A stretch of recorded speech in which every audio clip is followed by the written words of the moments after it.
Human rights groups are asking the government to intervene to secure the release of a prize-winning photographer arrested in Bangladesh.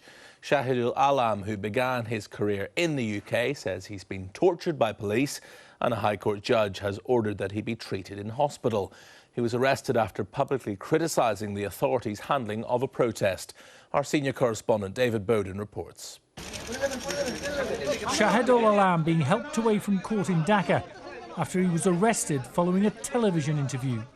The 63-year-old internationally renowned photographer, who began his career here in the UK, was covering the student protests that have led to a violent crackdown in Bangladesh over the past few days, in which more than 100 people have been injured.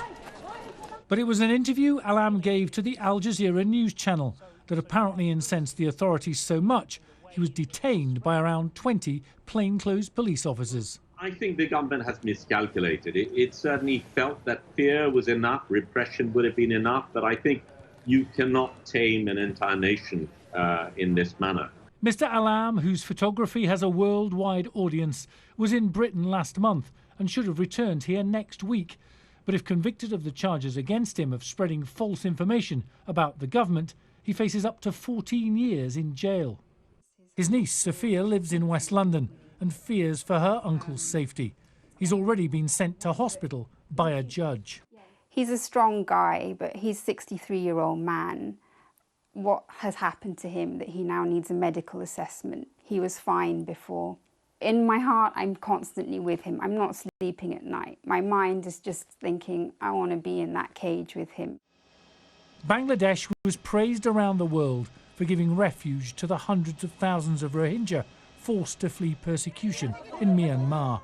But human rights groups say the regime is less accommodating to internal opposition. Amnesty believes the British government should intervene. So Britain should take this moment to call on the Bangladeshi authorities to exercise restraint, protect human rights, because it's very obvious that people in Bangladesh cannot have their voices heard. So it's even more important that the international community is heard on these issues. Bangladesh has a poor human rights record. At least 80 opposition activists disappeared at the hands of the security services last year, and there were 30 assaults on journalists by the authorities. Child labour is also a major problem. Up to 15% of children between 6 and 14 years old don't go to school and work full-time. Neither the Foreign Office here in the UK or the Bangladesh High Commission would comment on Mr. Alam's arrest. He's due back in court on Thursday. David Bowden, Sky News.